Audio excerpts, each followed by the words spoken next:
I'm Bobbie and I'm with Words on Wheels. If you're on this site, then you know that there's a lot of people, a lot of volunteers who are reading books to your little ones, and that's wonderful.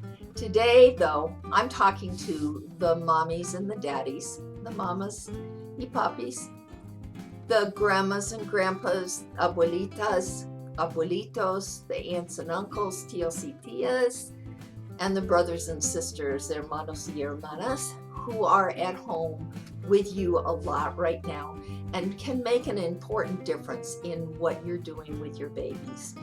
So I'm really going to be talking to you a little bit about that first, and then I'm going to read a story as well.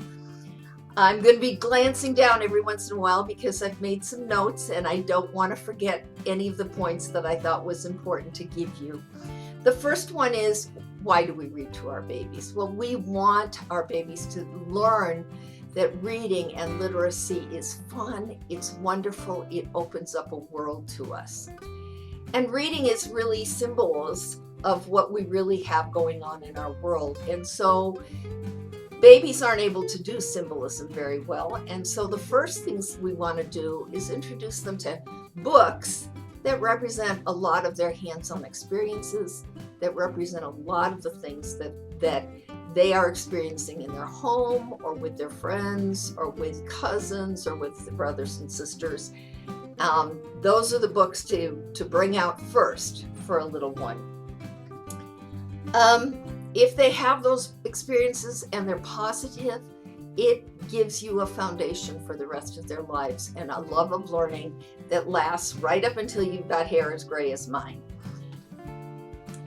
There's other pre-literacy experiences that you can offer to your little ones though too.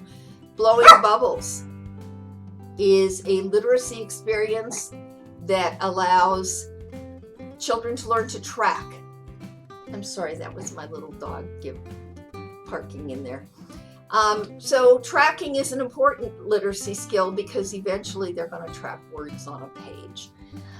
If we stack objects, if we line up things in front of a child, if we can stack them left to right, from their left to their right, we get them used to moving in that direction of left to right.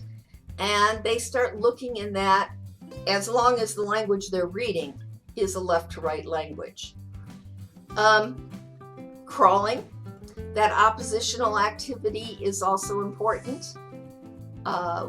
When we are crawling, we are learning to use opposite arms and legs, and that ties into turning pages, keeping the eyes on a page. Now, what about for families whose language is not English? If we have books in their own language, that's the best.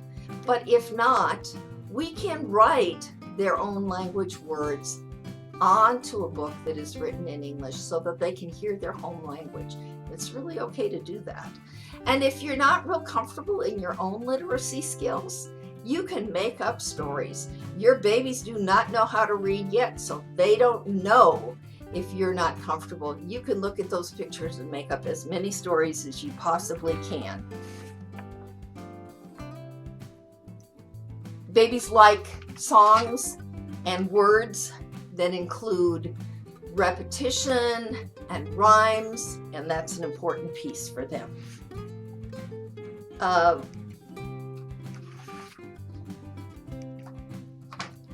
We can also make up stories about objects or things. We can talk about the exciting adventures that our pots and pans had this morning while we were using them to cook breakfast. They love songs that tell stories, and they love to have songs and gestures, songs that have gestures and facial expressions. So you get active with them. Have fun with your voice and enjoy telling those stories. You can make a little squeaky tone or a bad thundering sound. So let's talk a minute about what are good books for babies. In most cases, as much as possible, we want those books to represent their real life experiences. So a book like this, which is a great book for a toddler who's already heard the story of the Three Little Pigs, maybe isn't as good for a baby because all these guys are wearing clothes, and pigs don't usually wear clothes. I'm going to give you an exception to that in a couple of minutes, though. We want babies to have books that they can handle. So a board book, a book that they can turn the pages of or chew on a little bit are really good. We want babies to be able to handle and touch some, but also some beautiful books that we really want them to treat with respect. We want books that honor the diversity a baby may come into contact with in their world. We want books that are beautiful. We want books that have beautiful illustrations and that also reflect their own experiences again. So, When I Go Camping with Grandma is a perfect book in my family because I took my grandbabies camping. If you don't go camping with your grandbabies, this is not such a good book for them, even though it's got absolutely breathtaking illustrations. However, when you do take a book that has got a special illustration, you can tell my books are worn because they're kind of beaten a little bit. I've been reading books for a long time. But you can open a picture book and point to the puppy and point to the flowers. You don't necessarily have to read all the words when you're talking to a baby. And it's okay if they flip it and want to see the back or the front, or go back to a page and see it 2 or 3 times. Make sure that you have books that you love to read, because if you don't enjoy them, trust me, you're going to be reading them over and over and over. So be playful, have fun, create some traditions around books and storytelling, whether it's right after a nap, right before bed, first thing in the morning before we go to daycare, when that may happen in the future. And if you're playful, your child will love it. So I want you to meet Jasmine. Jasmine is one of my baby dolls. And she's about 8 months old, and she's going to be here with me when I'm reading this story to her and to you. This story is called Goodnight Moon, and this is a classic. And it's got a little rabbit in clothes. So I'm probably going to call her attention to that, even though it may not make sense right away. Here's where we're going to go. I'm going to read the story to you and to her, and then we're going to be done with this session. I hope you enjoy it.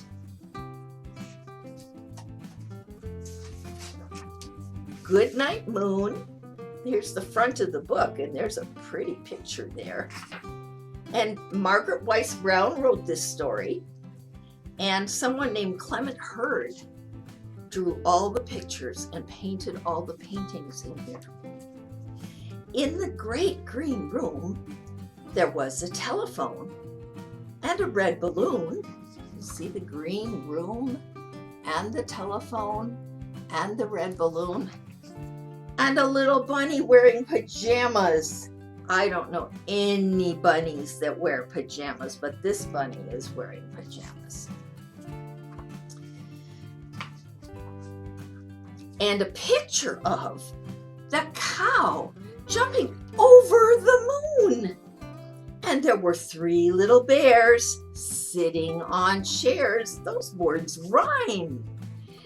And 2 little kittens and a pair of mittens and a little toy house and a young mouse. Can you find the mouse? I see kitties. There's a mouse.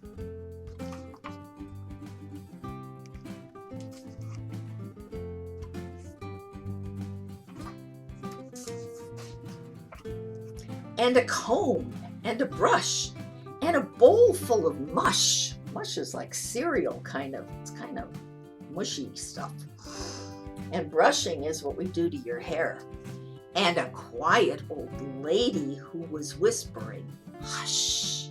That old lady is a rabbit too, and she's wearing clothes too. Rabbits don't really wear clothes.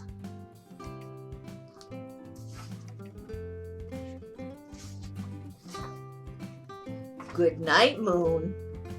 Goodnight cow jumping over the moon.